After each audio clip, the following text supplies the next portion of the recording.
Hello friends, how are you? I hope you are good. Welcome to Expert Opinion. I am Bhavna from Uttar Pradesh. So friends, आज की इस class में discuss करेंगे कुछ important questions जो आपको आने वाली परीक्षाओं में हेल्प करेंगे. इंपॉर्टेंट क्वेश्चन रहेंगे शिक्षा मनोविज्ञान साइकोलॉजी से रिलेटेड. तो फर्स्ट क्वेश्चन आपकी स्क्रीन पर है. चिंतन प्रारंभ होने के लिए क्या आवश्यक है? आंसर करेंगे इस क्वेश्चन का क्या होगा? पूर्वानुभव, भाषा, तर्क या समस्या. चारों ऑप्शंस को ध्यान से देखेंगे, क्वेश्चन को ध्यान से देखेंगे. क्वेश्चन में पूछा है कि चिंतन बच्चे का कब प्रारंभ होता है. चिंतन को शुरू होने की, प्रारंभ होने की, चिंतन के बिगने की जो हमारा तर्क है, लॉजिक है, थॉट प्रोसेस है, वो कब शुरू होता है. इसके प्रारंभ होने की वजह क्या है, रीज़न क्या है, आवश्यकता इसकी क्यों पड़ी. तो पूर्व अनुभव होंगे तो चिंतन प्रारंभ होगा, भाषा होगी तो चिंतन प्रारंभ होगा, तर्क होगा तो चिंतन प्रारंभ होगा, या समस्या होगी तो चिंतन प्रारंभ होगा. जल्दी से बताइए इसका करेक्ट आंसर क्या होगा. चिंतन को शुरू होने के लिए क्या जरूरी है? समस्या का होना जरूरी है, तो ऑप्शन डी करेक्ट है. तो चिंतन के शुरू होने के लिए क्या जरूरी है? समस्या का होना जरूरी है. जब हमारे पास कोई समस्या होती है तो हम ऑटोमेटिकली उसके प्रति चिंतन करने लगते हैं. जैसे कि जब आपको पता है किसी बच्चे का मान लीजिए कोई एग्ज़ाम क्वालिफाई नहीं होता या उसके घर में कोई समस्या हो सकती है, तो जब तक उसके सामने कोई समस्या नहीं आती, कोई एग्ज़ाम क्वालिफाई नहीं होता, तब तक आप उसके लिए पूरे तरीके से तत्पर नहीं होते, या पूरी तरीके से पूरी ईमानदारी श्रद्धा से जो कमियां पहले रह चुकी, क्योंकि क्वालिफाई नहीं हुआ इसका मतलब कुछ ना कुछ तो कमियां बाकी थी, तो उन कमियों को दूर करने के लिए आप तब तक तत्पर नहीं होंगे जब तक आपके सामने समस्या नहीं होगी. तो याद रखिएगा कि किसी भी प्रकार का चिंतन कब शुरू होता है? जब कोई समस्या होती है. ठीक है. Next question. बुद्धि लब्धि संप्रत्यय विकसित किया. बुद्धि लब्धि का संप्रत्यय किसने विकसित किया? और एक चीज याद रखना, एक डेफिनेशन बहुत ज़्यादा फेमस है जो एग्जाम में पूछ ली जाती है. चिंतन किसी समस्या का हल खोजने का बौद्धिक साधन है या बौद्धिक प्रक्रिया है. ये कथन किसका है? तो वुडवर्थ ने ये बात कही थी कि चिंतन किसी समस्या का हल खोजने की बौद्धिक प्रक्रिया होती है. ठीक है. इसका मतलब क्या निकलता है? इसका मतलब निकलता है कि जब समस्या आएगी तो उसके समाधान के लिए चिंतन की प्रक्रिया शुरू हो जाएगी. अब इस क्वेश्चन का आंसर करेंगे 17 नंबर. आप सोच रहे होंगे कि मैंने 17 से क्यों स्टार्ट किया, तो मैं आपको बता दूं कि मैंने 15 क्वेश्चंस इससे पहले जो क्लास थी उसमें डिस्कस कर लिए थे, तो आज हमने स्टार्ट किया था 16 से. याद रखिएगा, अगर आपने वो 15 क्वेश्चन वाली क्लास नहीं देखी तो उसको जरूर देखें. सो फ्रेंड्स, इसका करेक्ट आंसर होगा बुद्धि लब्धि संप्रत्यय किसने विकसित किया. तो इसका करेक्ट आंसर हो जाएगा यहाँ पर ऑप्शन थर्ड, टर्मन. संप्रत्यय की बात हो रही है, कॉन्सेप्ट, बुद्धि लब्धि का कॉन्सेप्ट किसने विकसित किया? टर्मन. यहाँ करेक्ट आंसर होगा ऑप्शन थर्ड. बुद्धि परीक्षण का आधार मानसिक एवं शारीरिक आयु के संबंध मध्य का जो संबंध है वो होता है, यानी हमारी जो मानसिक आयु है और हमारी शारीरिक आयु, उसके बीच का जो संबंध है वो क्या है? बुद्धि परीक्षण का आधार है. बुद्धि परीक्षण के परिणाम बुद्धि लब्धि द्वारा दिए जाते हैं. जैसे हम किसी की बुद्धि लब्धि निकालें तो उसकी बुद्धि लब्धि के आधार पर ही हम बुद्धि परीक्षण के परिणाम देते हैं, रिजल्ट देते हैं. 1916 में क्या हुआ था? 1916 ईस्वी में टर्मन स्टैनफोर्ड विनय परीक्षण का प्रयोग करके इसे सिद्ध बनाया था, प्रसिद्ध बना दिया था. किसने? टर्मन ने इस पर प्रयोग किया पूरे तरीके से और इसे प्रसिद्ध बनाया इस परीक्षण का प्रयोग करके.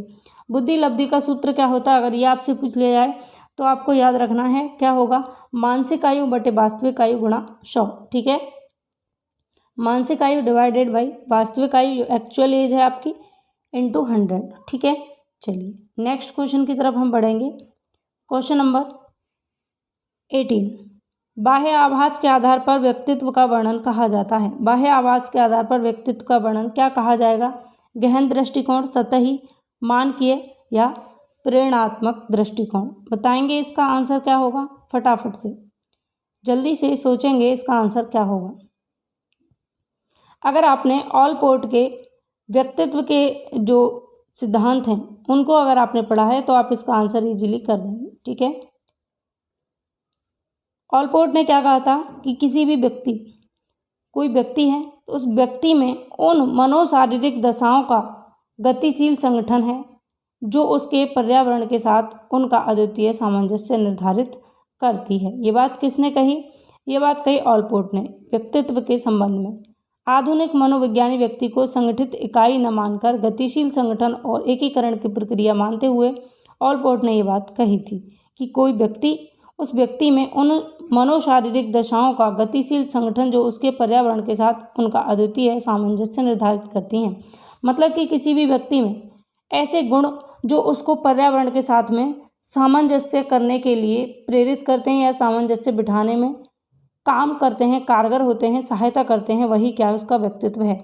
मान लीजिए आप 10 लोगों के बीच में रहते हैं और उन 10 लोगों में अलग अलग तरीके की आदत हैं। आप एक बात ये भी सोच सकते हैं कि हो सकता है एक स्मोकिंग करता हो, एक कुछ ड्रग्स वगैरह लेता हो, या कुछ भी कोई किसी का कैरेक्टर लूज हो सकता है, लेकिन आप उनके बीच में रहकर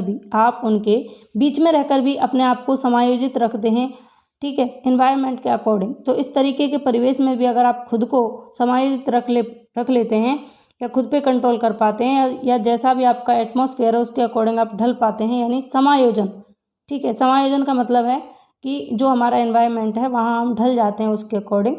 डलने का मतलब ये नहीं है कि कोई स्मोकिंग करता है तो आप भी इसको स्मोकिंग करने लगें। कहने का मतलब है कि आप उनके साथ भी बहुत अच्छे से रह पाते हैं, आपको कोई दिक्कत नहीं होती, ना उनको कोई दिक्कत होती है, और आप अपनी जगह फिर भी सही हैं। तो इसे बोलेंगे हम समायोजन, ठीक है। तो ऐसे गुण जो व्यक्ति को पर्यावरण के साथ में समायोजन करने में मदद करते हैं, सामंजस्य बिठाने में निर्धारण करते हैं, वही क्या है, व्यक्तित्व है। ये बात किसने कही? ऑलपोर्ट ने कही। मैंने इस क्वेश्चन को इतना अच्छे से इसलिए डिफाइन किया है क्योंकि ऑलपोर्ट का व्यक्तित्व का सिद्धांत बहुत पूछा जाता है, ठीक है। व्यक्तित्व का जो प्रकार है ऑलपोर्ट ने किसके आधार पर दिया? गुणों के आधार पर, शील गुणों के आधार पर, ठीक है। बाह्य अनुमान के आधार पर व्यक्ति का निरीक्षण सतही दृष्टिकोण के अंतर्गत माना जाता है। तो 2 प्रकार के व्यक्तित्व के प्रकार बताए थे, कौन कौन से? एक तो बाह्य दृष्टिकोण और एक आंतरिक दृष्टिकोण, या ये कह सकते हैं एक गहन दृष्टिकोण, एक सतही दृष्टिकोण। तो यहाँ पर गहन और सतही दोनों दिए हैं। तो बाह्य आभास पर क्या हो जाएगा? बाह्य आभास पर क्या होगा? जल्दी से आंसर बताएंगे, क्या होगा? सतही दृष्टिकोण। सतही मतलब ऊपर सतह पर, और गहन यानी डीप। इसको मैंने ऑलपोर्ट के व्यक्तित्व के प्रकारों को और ऑलपोर्ट का जो व्यक्तित्व का सिद्धांत है इसको बहुत अच्छे से डिस्कस किया है। अगर आपने नहीं देखा तो आप वीडियो को ज़रूर देखें। जैसे मान लीजिए कि किसी भी व्यक्ति में 2 तरीके के गुण होते हैं, एक तो गहन और एक सतही। तो हम कह सकते हैं जैसे महात्मा गांधी का एक गुण था कि उन्हें हर काम में, कोई काम करते थे तो वो सबसे पहले अहिंसा के बारे में सोचा करते थे। तो ये उनका गहन गुण था। अब इस गहन गुण से, अहिंसा नाम के गुण से अनेकों गुण निकल के आते हैं कि दूसरों की सहायता करना, किसी का बुरा नहीं करना, हमेशा दूसरों की भलाई सोचना, अच्छे काम के लिए तत्पर रहना। ये सब चीज़ें किससे निकल के आई? एक जो उनका गहन दृष्टिकोण था या गहन उनका व्यक्तित्व था, गहन जो उनके अंदर गुण था, उस गुण से अनेकों गुण निकल के आते हैं। तो ये क्या है? ये गहन जो है ये गहन दृष्टिकोण हुआ, और उससे अनेकों जो गुण निकल के आए वो सतही हो गए, ठीक है, क्योंकि ये सतह पर हैं। आगे चलते हैं। व्यक्तिगत भेद पाए जाते हैं बुद्धि स्तर में, अभिवृद्धि में, गतिवाही योग्यता में, या उपरोक्त सभी में। व्यक्तिगत भेद कहाँ पाए जाएंगे? तो इसका करेक्ट आंसर होगा उपरोक्त सभी में। व्यक्तिगत भेद बुद्धि स्तर में भी पाए जाते हैं, अभिवृद्धि में भी पाए जाते हैं, और गतिवाही योग्यता में भी पाए जाते हैं। तो उपरोक्त सभी यहाँ पर करेक्ट आंसर हो जाएगा। अगर हम बात करें यहाँ पर कोई भी 2 व्यक्ति अगर होते हैं तो वो कभी समान नहीं होते। यही क्या है? व्यक्तिगत भेद या वैयक्तिक विभिन्नता होती है। इंडिविजुअल डिफरेंसेस होते हैं। वैयक्तिक विभिन्नता एक प्राकृतिक स्वाभाविक गुण है, ठीक है। कैसा गुण है? प्रकृति स्वाभाविक गुण है, ठीक। स्किनर के अनुसार व्यक्तिगत विभिन्नता में संपूर्ण व्यक्तित्व का कोई भी ऐसा पहलू नहीं हो सकता जिसका माप किया जा सकता हो। मतलब कि सब लोग भिन्न होंगे, सभी लोग अलग अलग तरीके के होंगे पूरे व्यक्तित्व में, ठीक है। व्यक्तिगत विभिन्नता के अलग अलग यहाँ प्रकार आपके सामने हैं, जैसे शारीरिक, मानसिक, संवेगात्मक, रुचियों में, सीखने में भिन्नता, गत्यात्मक योग्यता में भिन्नता, चारित्रिक भिन्नता, वैयक्तिक विभिन्नता। तो आपको याद रखना है। क्वेश्चन नंबर 20, व्यक्ति का पहला प्रकारात्मक वर्गीकरण प्रस्तुत किया। व्यक्ति की जगह यहाँ व्यक्तित्व होगा। व्यक्तित्व का पहला प्रकारात्मक वर्गीकरण किसने प्रस्तुत किया? ऑप्शन है मन ने, सेल्डन ने, हिप्पोक्रेटस या कैटल। हिप्पोक्रेटस का भी मैं व्यक्तित्व का सिद्धांत पूरा डिस्कस कर चुकी हूँ, तो जिन लोगों ने उसको पढ़ा होगा, क्लियर है, उनको आंसर पता होगा। व्यक्तित्व का पहला प्रकारात्मक वर्गीकरण किसने दिया? हिप्पोक्रेटस ने दिया। ऑप्शन यहाँ पर 3rd करेक्ट होगा। अंग्रेजी में व्यक्तित्व को क्या कहते हैं? पर्सनैलिटी कहते हैं। पर्सनैलिटी शब्द का हिंदी में रूपांतरण क्या होता है? व्यक्तित्व। व्यक्तित्व। पर्सनैलिटी शब्द की उत्पत्ति किस शब्द से हुई? पर्सोना शब्द से हुई थी, और पर्सोना का अर्थ होता है मुखौटा। व्यक्तित्व का पहला प्रकारात्मक वर्गीकरण किसने दिया? हिप्पोक्रेटस ने। हिप्पोक्रेटस एक यूनानी चिकित्सा शास्त्री हैं और इन्होंने शारीरिक द्रव्यों के आधार पर व्यक्तित्व का वर्गीकरण प्रस्तुत किया। ये आपको याद रखना है। तो कौन कौन से होते हैं ये भी देख लीजिए। हिप्पोक्रेटस का व्यक्तित्व का वर्गीकरण, शारीरिक द्रव्यों के आधार पर व्यक्तित्व का वर्गीकरण किया। 3 और 4 प्रकार हैं। कौन से? क्रोधी, निराशावादी, उत्साही और विरक्त। क्रोधी, इनके अंदर पीला द्रव्य पाया जाता है। निराशावादी, काला द्रव्य पाया जाता है। उत्साही, रक्त द्रव्य पाया जाता है। और विरक्त जो है उनमें कफ द्रव्य पाया जाता है। याद रखिएगा। तो हिप्पोक्रेटस ने व्यक्तित्व के 4 प्रकार बताए: क्रोधी, निराशावादी, उत्साही और विरक्त। पीला रक्त, पीला द्रव्य, काला द्रव्य, रक्त द्रव्य और कफ द्रव्य। नेक्स्ट क्वेश्चन, सामान्य तथा विशिष्ट कारक सिद्धांत का प्रतिपादन किया था। किसने किया था? सामान्य और विशिष्ट, यानी 2 प्रकार का। ठीक है, सामान्य जनरल और विशिष्ट स्पेशल जीएस। सामान्य तथा विशिष्ट कारक सिद्धांत का प्रतिपादन किसने किया? ऑप्शंस हैं अल्फ्रेड विने ने, स्पीयरमैन ने, गिलफर्ड ने या थर्स्टन ने। इसका आंसर बताएंगे क्या होगा फटाफट से इस क्वेश्चन का करेक्ट आंसर। प्रगतिशील, जल्दी इसका आंसर बताइए फिर हम बढ़ेंगे। कुछ इंपॉर्टेंट इन्फॉर्मेशन मैं आपको बताऊंगी, जल्दी से इसका आंसर करेंगे। सामान्य तथा विशिष्ट कारक सिद्धांत का प्रतिपादन किसने किया? इसका करेक्ट आंसर होगा ऑप्शन सेकंड, स्पीयरमैन ने। बुद्धि कार्य करने की एक विधि है, ये बात किसने कही? वुडवर्थ ने कही। बुद्धि एक जन्मजात शक्ति है। ठीक है, मनोवैज्ञानिकों ने बुद्धि के अनेक प्रकार प्रस्तुत किए थे, जैसे स्पीयरमैन ने द्विकारक और त्रिकारक बुद्धि का सिद्धांत दिया था।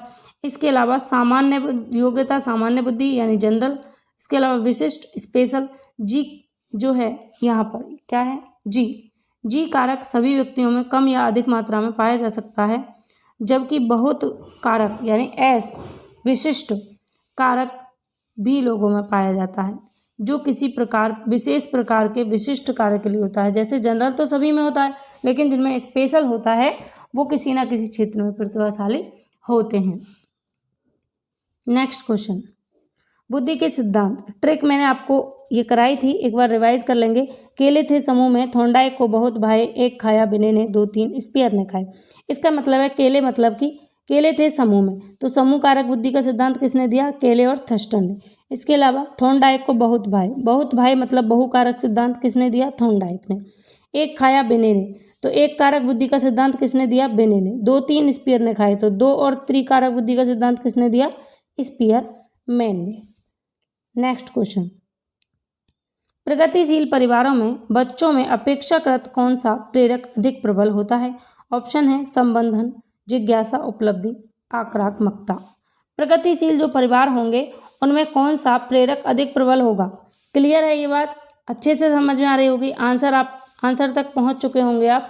क्या होगा इसका? उपलब्धि। जो प्रगतिशील परिवार होते हैं उनके बच्चे अचीवमेंट्स अच्छे से कर लेते हैं, यानी उपलब्धि प्रेरक उनमें बहुत अच्छे तरीके से प्रबल होता है। गुड की अगर हम बात करें तो गुड ने कहा था कि अभिप्रेरणा कार्य को प्रारंभ करने, जारी रखने और नियमित करने की प्रक्रिया है। ठीक है, जो प्रगतिशील परिवार होते हैं उनमें बच्चा मोटिवेट रहता है टाइम पर, तो वो अचीवमेंट्स अच्छे से कर पाता है। उपलब्धि अभिप्रेरक का तात्पर्य होता है उत्कृष्टता के मानकों पर प्राप्त कर लेने की इच्छा से, यानी उत्कृष्टता के जो मानक हैं उनको प्राप्त कर लेने की इच्छा। यह अभिप्रेरक पोषण परिवेश पर अधिक क्रियाशील रहता है। जैसा पोषण परिवेश होता है उसी के अकॉर्डिंग ये प्रबल होता है। नेक्स्ट, निम्न में से कौन सा पिछड़ेपन का कारण नहीं है? पिछड़ेपन का कारण कौन सा नहीं है? आंसर बताएंगे इसका फटाफट से। क्या होगा? सामान्य बुद्धि का अभाव ये पिछड़ेपन का कारण है। शारीरिक दोष ये भी है। विशिष्ट पिछड़ापन ये भी है, लेकिन स्वस्थ वातावरण ये पिछड़ेपन का कारण नहीं है। Option D correct. पिछड़ेपन के अनेक कारण दिए हैं, ये आप देख सकते हैं।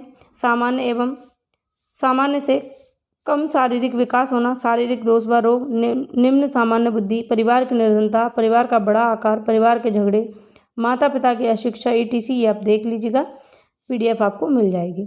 जिन बालकों में बुद्धि लब्धि है कितनी डैश, जिन बालकों में बुद्धि लब्धि डैश है साधारणतः उन्हें मानसिक न्यूनता ग्रसित की श्रेणी में रखा जाता है। अब इस क्वेश्चन का सीधा मतलब है कि मानसिक न्यूनता ग्रसित बच्चों की बुद्धि लब्धि कितनी होती है। बताइए इसका आंसर क्या होगा।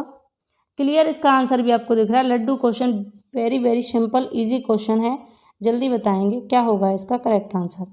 आंसर होगा ऑप्शन फर्स्ट 70 से कम। जिन बच्चों की बुद्धि लब्धि 70 से कम होती है उनको किस श्रेणी में रखते हैं, मानसिक न्यूनता ग्रसित की श्रेणी में रखते हैं। टर्मन द्वारा बुद्धि का वर्गीकरण किया गया, जैसे 140 से अधिक होगी तो प्रतिभाशाली होंगे, 120 से 139 के बीच में होंगे अति प्रखर बुद्धि, 110 से 119 के बीच में प्रखर या तीव्र बुद्धि, 90 से 109 या 110 के बीच में सामान्य या औसत बुद्धि।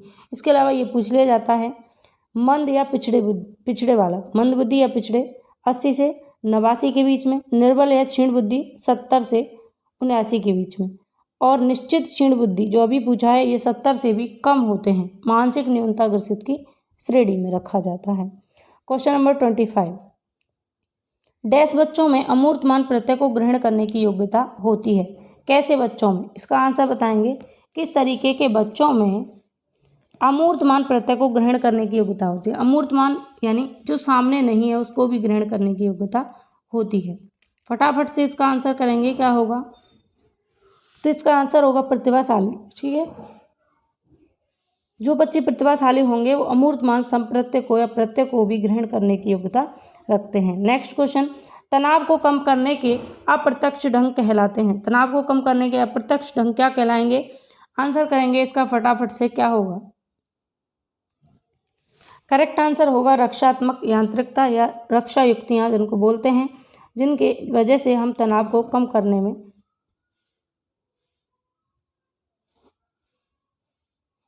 नेक्स्ट क्वेश्चन, डैश मस्तिष्क की संरचना तथा कृतियों में विभेद का परिणाम होता है। ऑप्शन है तनाव, पिछड़ापन, डिसलेक्सिया या इनमें से कोई नहीं। मस्तिष्क की संरचना और कृतियों में विभेद का कारण क्या होता है, बताएंगे जल्दी से इसका आंसर क्या होगा। तो इसका करेक्ट आंसर होगा ऑप्शन थर्ड डिसलेक्सिया। डिसलेक्सिया की वजह से हमारी जो मानसिक संरचना है और कृतियां हैं उनमें हम विभेद अंतर जो पाया जाता है वो किसकी वजह से होता है, डिसलेक्सिया की वजह से। डिसलेक्सिया या पठन अक्षमता इसे हम कह सकते हैं। ये एक ऐसा असंतुलन होता है जिसमें बालक पढ़ने में कठिनाई के साथ साथ लिखने में भी गलतियां करता है। वे ऐसी त्रुटियां भ्रम की वजह से भी कर लेते हैं, जैसे अक्षमता। यह अक्षमता प्राय पूर्व प्राथमिक और प्राथमिक स्तर पर पाई जाती है। होता क्या है, जैसे बच्चा लिखने में भी गलती कर देता है, डी को बी समझता है और बी को डी समझ लेता है। ठीक है, वॉज को क्या समझता है, 100 पढ़ लेता है या लिख देता है, और 100 को वॉज। तो इस तरीके की जो गलतियां होती हैं वो होता है अधिगम अक्षमता या अधिगम विकार या पठन विकार, जिसको डिसलेक्सिया के नाम से हम कह सकते हैं। ठीक है, क्वेश्चन नंबर नेक्स्ट 28, शिक्षण प्रक्रिया में विद्यार्थी है, आश्रित चर है, स्वतंत्र चर है, मध्यस्थ चर है या इनमें से कोई नहीं। विद्यार्थी की बात हो रही है शिक्षण की प्रक्रिया में। जब शिक्षण की प्रक्रिया चल रही है तो विद्यार्थी क्या है, विद्यार्थी आश्रित चर है। ऑप्शन फर्स्ट करेक्ट है। क्लार्क ने एक बात कही, शिक्षण वह प्रक्रिया है जिसके प्रारूप या परिचालन की व्यवस्था इसलिए की जाती है जिसके वजह से छात्रों के व्यवहार में परिवर्तन किया जा सके। शिक्षण अधिगम की प्रक्रिया में प्रमुख रूप से 3 चर पाए जाते हैं, शिक्षक, स्वतंत्र चर, शिक्षार्थी, आश्रित चर, और पाठ्यक्रम, मध्यस्थ चर। ठीक है, मध्यस्थ चर क्या होगा, पाठ्यक्रम होगा, स्वतंत्र चर शिक्षक होगा, आश्रित चर शिक्षार्थी। नेक्स्ट, ये डायग्राम के थ्रू भी आप समझ सकते हैं। ठीक है, यहाँ आपको डायग्राम बना के मैंने दिया है जिससे आप अच्छे से समझ पाएंगे। नेक्स्ट, निम्न में से कौन सा मूल्यांकन का प्रकार नहीं है। ऑप्शन मानक, निर्माणात्मक, योगात्मक या सीसीई। आंसर बताएंगे इसका क्या होगा। इसका करेक्ट आंसर होगा ऑप्शन फर्स्ट। मूल्यांकन अंग्रेजी शब्द एवोल्यूशन का हिंदी रूपांतरण है जिसका अर्थ होता है किसी तथ्य के संबंध में निर्णय लेना या निष्कर्ष निकालना। मूल्यांकन विद्यार्थी के संज्ञानात्मक, भावात्मक और मनोप्रेरित क्षेत्र को परखने के लिए निरंतर चलने वाली प्रक्रिया है। ठीक है, तो यहाँ पर ऑप्शन फर्स्ट करेक्ट होगा। नेक्स्ट क्वेश्चन, निम्न में से कौन सी सामाजिक रूप से वंचित की समस्या नहीं है। ऑप्शन है सीखने के लिए प्रेरणा का अभाव, सृजनशीलता को पोषित होने के अवसर नहीं मिलना, रहने के लिए स्वस्थ परिवेश, विद्यालय में पक्षपातपूर्ण वातावरण का सामना करना। सामाजिक रूप से जो बच्चे वंचित हैं उनकी एक समस्या नहीं है पूछा है, तो सीखने के लिए प्रेरणा का अभाव रहेगा, ये तो है। इसके अलावा सृजनशीलता को पोषित होने के लिए अवसर नहीं मिलना, ये भी है। इसके अलावा विद्यालय में पक्षपातपूर्ण वातावरण हो रहा है, ये भी है। लेकिन विद्यालय का स्वस्थ माहौल, स्वस्थ परिवेश, स्वस्थ वातावरण कभी भी सामाजिक रूप से किसी बच्चे को वंचित नहीं रखता। तो ऑप्शन थर्ड करेक्ट। नेक्स्ट, संज्ञानात्मक विकास में वंशक्रम निर्धारित करता है। ऑप्शंस आपके सामने हैं, इसका फटाफट से आंसर करेंगे, क्या होगा। इस क्वेश्चन का फटाफट आपको आंसर करना है, क्या होगा। संज्ञानात्मक विकास में वंशक्रम निर्धारित करता है। तो इसका करेक्ट आंसर होगा ऑप्शन फर्स्ट, मस्तिष्क जैसी शारीरिक संरचना के मूलभूत स्वभाव की। संज्ञानात्मक विकास में वंशक्रम की बात हो रही है, तो वंशक्रम में मस्तिष्क जैसी शारीरिक संरचना के मूलभूत स्वभाव की जो बनावट है उस पर डिपेंड करती है, वंशक्रम पर। माता पिता की शारीरिक और मानसिक विशेषताओं का संतानों में संक्रमित होना वंशानुक्रम कहलाता है, या हस्तांतरित होना। वंशानुक्रम का प्रभाव गर्भाधान से लेकर जीवन पर्यंत चलता है।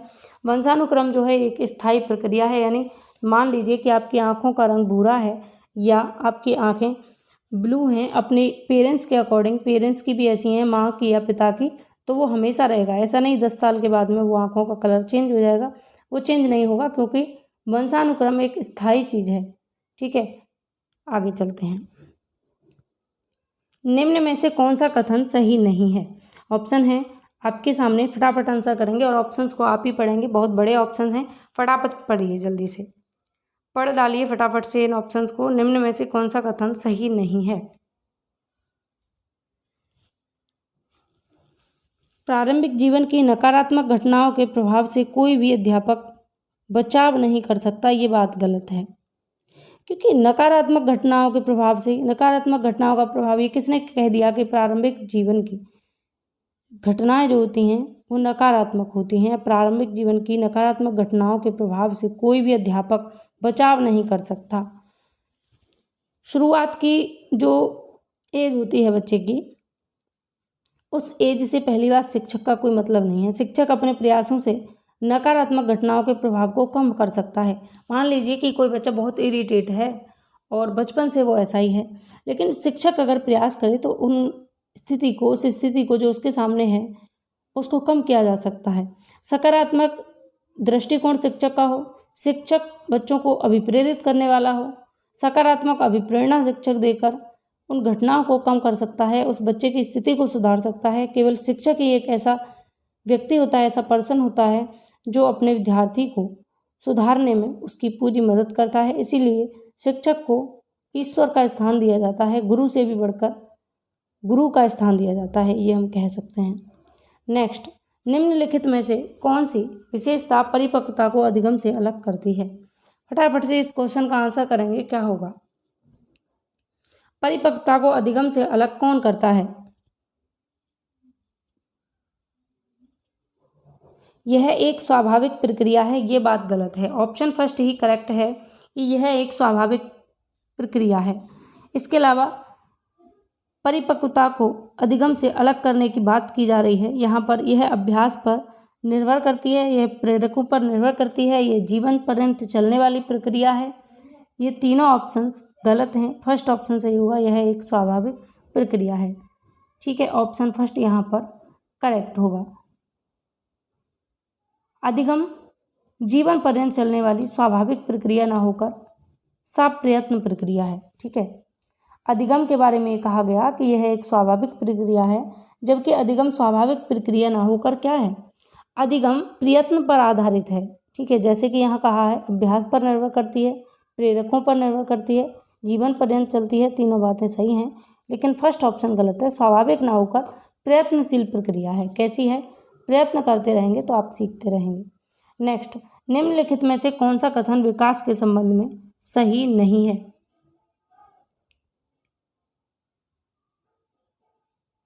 तो इसका करेक्ट आंसर होगा ऑप्शन थर्ड, विकास के विभिन्न क्षेत्रों में संभावित खतरे नहीं होते। ये बात कहना गलत है, क्योंकि विकास के अलग अलग क्षेत्रों में अलग अलग खतरे होते हैं, हर एक अवस्था में खतरे होते हैं। ठीक है, तो सभी अवस्थाएं अपने आप में संवेदनशील होती हैं। उन पर बच्चा जो है जिस एज से गुजर रहा है उसमें बड़ों का ये कर्तव्य बनता है, टीचर्स का, पेरेंट्स का, उसके आस पड़ोस का, कि बच्चे की भावनाओं को किसी तरीके की ठेस ना पहुंचे किसी भी एज में, क्योंकि बच्चे के जो अवस्थाएं होती हैं हर एक अवस्था में उसके अपने अलग अलग खतरे हैं। नेक्स्ट है, दल या गैंग का सदस्य होने से समाजीकरण उत्तर बाल्यावस्था में बेहतर होता है। निम्न में से कौन सा डैश विचार के विपरीत है? आंसर बताएंगे इसका क्या होगा।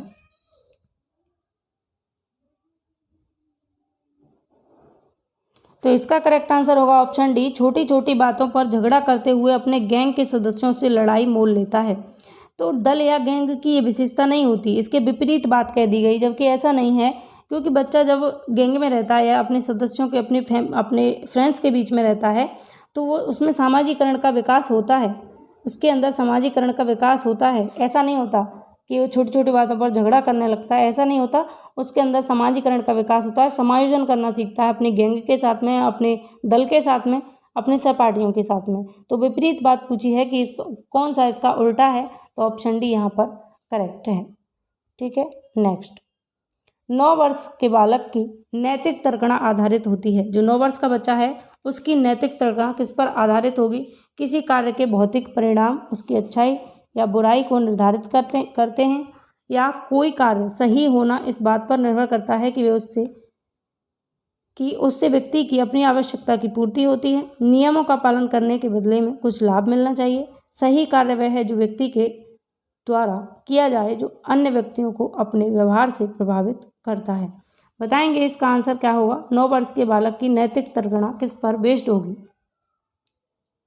इसका करेक्ट आंसर होगा ऑप्शन फर्स्ट, किसी कार्य के भौतिक परिणाम उसकी अच्छाई या बुराई को निर्धारित करते हैं। किसी भी कार्य के भौतिक जो परिणाम होते हैं उसकी अच्छाई या बुराई को निर्धारित करते हैं। तो ऑप्शन यहाँ फर्स्ट करेक्ट है। बाल्यावस्था की एज होती है ये, ठीक है, क्योंकि बाल्यावस्था को 6 से 12 वर्ष की अवस्था माना गया है। इस अवस्था में बालक में सहज प्रवृत्तियों और मूल प्रवृत्तियों का विकास हो जाता है। इस अवस्था में नैतिक गुणों का भी विकास हो जाता है और नैतिक तर्कणा जो है वो किसी भी कार्य के भौतिक परिणाम उसकी अच्छाई या बुराई पर निर्धारित होती है। ये क्वेश्चन है किससे रिलेटेड? कोहलबर्ग के नैतिक विकास से रिलेटेड है। कोहलबर्ग ने कहा है कि 9 से 12 वर्ष की अवस्था में कोई भी बच्चा, अच्छा लड़का अच्छी लड़की वाली अवस्था है ये, कोई भी लड़का कोई भी बच्चा या बच्ची, उसका जो नैतिक विकास है या नैतिक तर्कणा है उसकी अच्छाई और बुराई, कोई काम उसने किया है उसकी अच्छाई और बुराई पर निर्भर करती है। मान लीजिए कि स्कूल में उसने किसी दिन क्या किया, श्याम पट्ट को बहुत अच्छे से साफ़ कर दिया टीचर्स के आने के पहले ही। टीचर्स ने जैसे ही क्लास में एंट्री मारी, टीचर आए, उन्होंने देखा कि बच्चे ने बहुत अच्छे तरीके से बोर्ड को साफ़ किया है, तो उसकी तारीफ़ अगर आप कर देंगे कि वेरी गुड बेटा, आपने तो बहुत अच्छा किया, आप तो बहुत समझदार हैं, तो जैसे ही उसे पता लगे कि टीचर बोल रहे हैं, मेरे शिक्षक बोल रहे हैं कि आपने बहुत अच्छा किया, आप तो बहुत अच्छे हैं, तो वो उस काम को आगे करेगा, यानी प्रेरित होगा उसके लिए। और उसकी नैतिक तर्कणा कहाँ तक रहती है? बाल्यावस्था में उसकी नैतिक तर्कणा जो है वो अच्छा लड़का अच्छी लड़की तक संबंधित रहती है, यानी वो सोचता है कि लोग मेरी तारीफ़ करेंगे इसलिए मुझे अच्छे काम करने चाहिए। नेक्स्ट, निम्न में से कौन सा उदाहरण अभिप्रेरणा का परिणाम नहीं है? ऑप्शंस आपके सामने हैं, आंसर करेंगे फटाफट से। जल्दी से इन क्वेश्चंस को यहाँ डिस्कस कर लेते हैं, इसके बाद में हम आगे मिलेंगे नेक्स्ट क्लास में। तो इसका करेक्ट आंसर हो जाएगा ऑप्शन सेकंड, जॉन स्टुअर्ट ने 12 वर्ष की उम्र में दर्शन का अध्ययन कर दिया। ये ऑप्शन यहाँ पर गलत है, ठीक है, अभिप्रेरणा का परिणाम नहीं है। आगे चलते हैं नेक्स्ट। अभिप्रेरणा आपको पता है कि शिक्षा के लिए मूल आधार का काम करती है। अभिप्रेरणा, अगर कोई बच्चा अभिप्रेरित होगा तभी वो आगे सीखने के लिए तत्पर होगा। अध्यापक छात्रों को अपने लक्ष्य तक पहुंचा सकता है, किसके द्वारा? अभिप्रेरणा के द्वारा। जॉन स्टुअर्ट मिल ने 12 वर्ष की उम्र में दर्शन का अध्ययन कर दिया, ये बात अभिप्रेरणा का परिणाम नहीं है, ठीक है। इसके अलावा बाकी के ऑप्शंस सारे करेक्ट हैं। नेक्स्ट, निम्न में से कौन सा एक प्रभावी प्रशंसा के रूप में अध्यापक के लिए कार्य करेगा? आप एक अध्यापक हैं और आप बच्चों की ऐसी कौन से तरीके से प्रशंसा करें कि वो प्रभावी हो और आपके लिए एक अच्छा काम भी सिद्ध हो कि आप अपने बच्चों को सिखा सकें अभी प्रेरित करके। तो इसके लिए कौन सा ऑप्शन करेक्ट है? करेक्ट आंसर होगा ऑप्शन थर्ड, विद्यार्थियों को उनकी योग्यताओं अथवा कार्य निष्पादन के महत्व की सूचना देना। ऑप्शन थर्ड करेक्ट होगा, विद्यार्थियों को उनकी योग्यताओं और कार्य निष्पादन के महत्व की सूचना देना। उपलब्धि प्रशंसा भी बाह्य अभिप्रेरणा का एक रूप होती है। अभिप्रेरणा एक आंतरिक शक्ति है जो कि अनुक्रिया या व्यवहार को तीव्र करती है। अभिप्रेरणा कितने प्रकार की होती है? अभिप्रेरणा दो प्रकार की होती है। कौन कौन से प्रकार होते हैं? आंतरिक अभिप्रेरणा और बाह्य अभिप्रेरणा। नेक्स्ट क्वेश्चन, निम्न में से कौन सा उदाहरण अधिगम को प्रदर्शित करता है? ऑप्शंस आपके सामने हैं, फटाफट से आंसर करेंगे।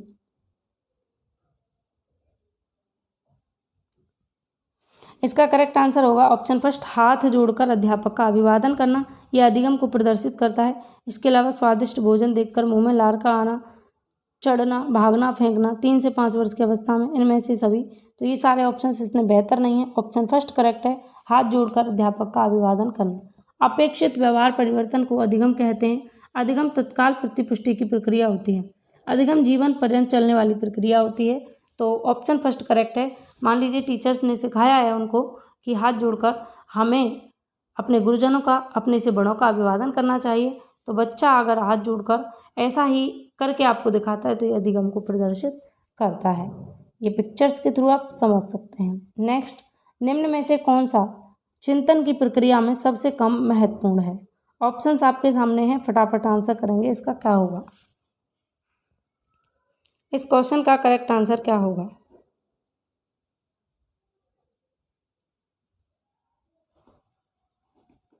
चिंतन की प्रक्रिया में सबसे कम महत्वपूर्ण आपसे पूछा है। इसका करेक्ट आंसर होगा ऑप्शन थर्ड, मांसपेशीय क्रियाएं। मांसपेशीय क्रियाएं चिंतन की प्रक्रिया में सबसे कम महत्वपूर्ण है, जबकि चित्र एवं प्रतीक और भाषा तीनों ही इंपॉर्टेंट है।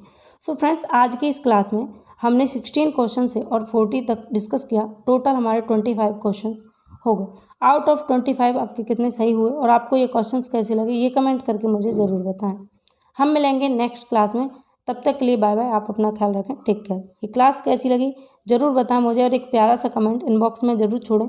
आपके कमेंट्स को पढ़कर मुझे मोटिवेशन मिलता है और बहुत अच्छा लगता है जब आप बात करते हैं कि हम अच्छे कमेंट्स करेंगे।